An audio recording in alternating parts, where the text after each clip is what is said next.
नमस्कार. हांव राजेश वैकुंठ दाबोळकर. चिंबलकाराचे मना काळजांच्यान अभिनंदन. वालोर तुमकां, सॅल्यूट तुमकां. 45 दिसां पयलीं तुमी जें आंदोलन उबारलेलें तें आयज तुमी सक्सेसफूल करून दाखयलें.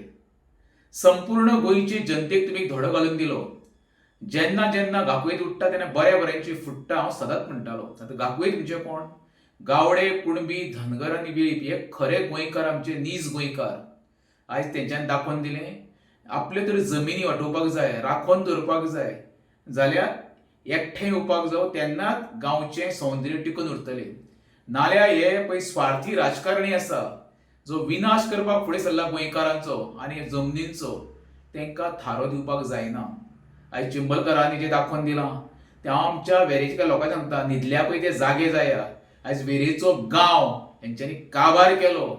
तुमकां जर धमक आसा जाल्यार एखादें बरें आंदोलन उबें करात, हेंच्या विरुद्ध येया. येणाऱ्या काळांत तुमकां लायट, उदक, रस्ते हे गांवचे ना, सगळे बुडके जाल्ले आसतले गांव आमचो.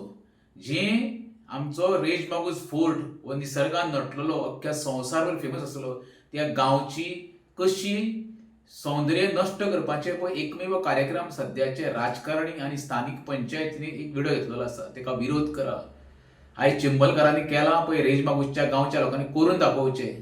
नाल्यार येणाऱ्या काळान तुमचे हे संकट येवपाचें आसा आनी तुमी स्पेशली हे जे कॅझिनोची घाण आसा, उदकाची टंचाई आसा, ही मोठ्या प्रमाणात तुमचेर येवपाची आसा. हे रेज मागूस लोकांनी लक्षांत दवरचें. देव बरें करूं. तुम्ही पळयतात गोंयकारपण, गोंयकारांचो गोंयकारा खातीर.